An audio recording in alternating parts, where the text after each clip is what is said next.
ನೋಡಿ, ನಿಮಗೆ ಸೇರಿದ್ದು ನಿಮಗೇ ಸಿಗುತ್ತದೆ. ಭಗವಂತನು ನಿಮ್ಮ ಭಾಗ್ಯದಲ್ಲಿ ಬರೆದಿರುವುದನ್ನು ಯಾರೂ ಕಿತ್ತುಕೊಳ್ಳಲು ಸಾಧ್ಯವಿಲ್ಲ.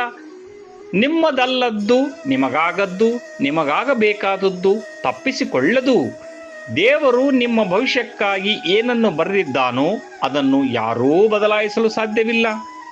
ಅನಾವಶ್ಯಕವಾಗಿ ಭವಿಷ್ಯದ ಬಗ್ಗೆ ಚಿಂತಿಸಿ ನಿಮ್ಮ ಜೀವನವನ್ನು ನೀವೇ ಕಷ್ಟಪಟ್ಟುಕೊಳ್ಳಬೇಡಿ. ದೇವರ ಮೇಲೆ ನಂಬಿಕೆ ಇಡಿ, ಭಯವನ್ನು ಬಿಡಿ ಮತ್ತು ನಿಮ್ಮ ಕರ್ಮಗಳನ್ನು ಮಾಡುತ್ತಾ ಸಂತೋಷವಾಗಿರಿ. ಕೆಲವೊಮ್ಮೆ ನಿಮ್ಮ ಆಸೆಗಳು ಈಡೇರದಿದ್ದಾಗ ಅದು ದೇವರು ನಿಮಗಾಗಿ ಉತ್ತಮವಾದದ್ದನ್ನು ಯೋಚಿಸಿದ್ದಾನೆ ಎಂದು ಅರ್ಥ.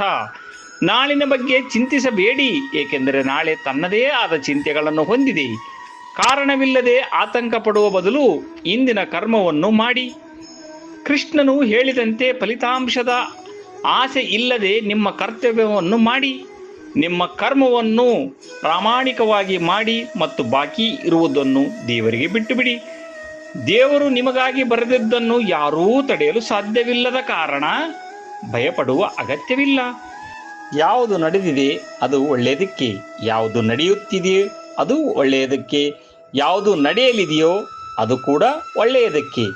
ಆತಂಕವನ್ನು ಬಿಟ್ಟು ಶ್ರದ್ಧೆಯಿಂದ ಕರ್ಮ ಮಾಡಿ ಸಂತೋಷವಾಗಿರಿ.